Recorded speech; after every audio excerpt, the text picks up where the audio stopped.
Hi, my name is Liz, as you said, and I'm from UCC, and my thesis is about developing a test to predict preterm birth. You can go. Sorry, thank you. Spontaneous preterm birth, when a woman goes into labour or her waters break, resulting in her baby being born before 37 weeks of pregnancy, is a very traumatic and dangerous event. It is also an enormous problem worldwide, occurring in about 1 in 12 pregnancies, and it is responsible for 3/4 of newborn deaths and about half of all long-term neurological disabilities. And it is cited as being the second leading cause of all deaths in children under 5 worldwide, preceded only by malaria. The exact sequence of events leading to preterm birth is unknown, but there are a few known contributing events, such as severe psychological stress in the mother, or a physical trauma or injury, infection in the mother, or hemorrhage. But it is currently impossible to predict with reasonable accuracy which women will experience a preterm birth and which won't. And if we could predict which women will have preterm birth, we could put them in a high-risk group and monitor them more closely. We could also prepare their babies for early delivery by giving steroids for the lungs, and we could pay more, there would be also time to trial more preventative measures to prolong the pregnancy. This problem is the focus of my research project. I'm trying to develop an accurate, sensitive screening test to predict preterm birth. An easy and non-invasive way to predict what is going on in the body of a pregnant woman is to examine the blood of the woman early in pregnancy.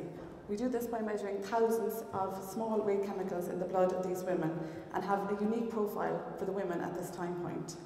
I have access to early blood profiles from thousands of women from across the globe, because we are part of the SCOPE consortium in UCC.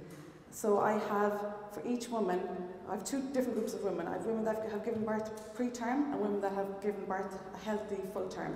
And for these 2 groups of women, I have their unique blood profiles from early point in the pregnancy, 20 weeks of pregnancy. Putting all these profiles together results in an enormous data set like this, and this is only a bit of it because it goes on for thousands of columns and hundreds of rows. So trying to make sense out of this and to find a pattern that predicts preterm birth is described as trying to find a needle in a haystack. So for this reason, we use a pattern recognition technique similar to what Amazon uses to learn what kind of products you like based on what you bought before, or that Google uses to refine its search functions based on results that you click on. So using a subset of this data, we will learn the equation that we use will learn what a preterm blood profile looks like and what a full-term profile looks like. And this will be used to separate the 2 groups. Fortunately, a happy outcome of this kind of analysis is that those chemicals that are responsible for pulling the groups most apart are also identified. And these are important chemicals for differentiating between preterm birth and full-term birth.